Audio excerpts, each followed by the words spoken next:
Beaucoup d'artistes, quand ils viennent consulter et qu'ils ont une blessure au niveau des doigts ou de la main, disent combien de temps est-ce qu'il va falloir que prenne la convalescence après qu'on m'ait opéré.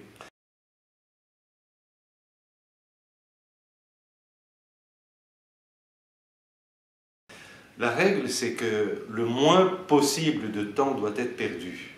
Et un artiste ne doit jamais s'arrêter de jouer. Il doit toujours faire manipuler ses doigts, sa main, garder la souplesse pour son instrument, de façon à ce qu'il n'y ait pas d'adhérence qui se fasse entre les tendons et leurs gaines, ou qu'au niveau des os, le plan de glissement soit conservé. Prenons un exemple. Un artiste se coupe malencontreusement une partie du doigt et coupe un petit nerf et même un tendon.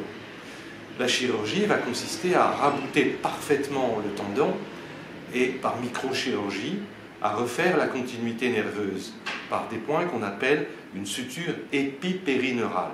Cela permet une régénération du nerf.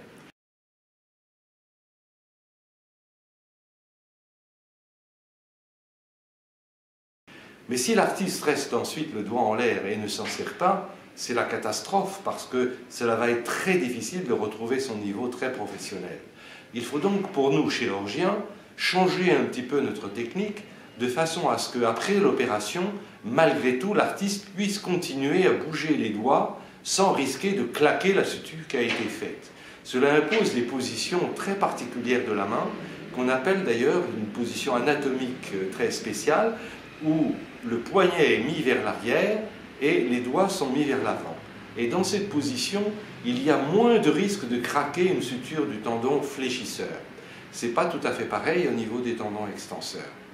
Et une fois que la suture a été faite, très rapidement, je conseille à l'artiste de reprendre ses activités, peut-être pas au niveau de Yuja Wang et d'avoir une activité pianistique ou de violon pendant des heures et des heures, mais tous les jours, plusieurs fois par jour, un peu, pour ne pas laisser la gaine se coller au tendon, à l'os ou au nerf, et ainsi favoriser la rééducation immédiate pour que l'artiste ne perde pas son niveau technique. Voilà, donc l'artiste est un être à part. Quand il a une blessure de la main, il faut le considérer comme quelqu'un de surdoué et pour lequel il ne faut pas d'arrêt d'activité artistique pendant longtemps.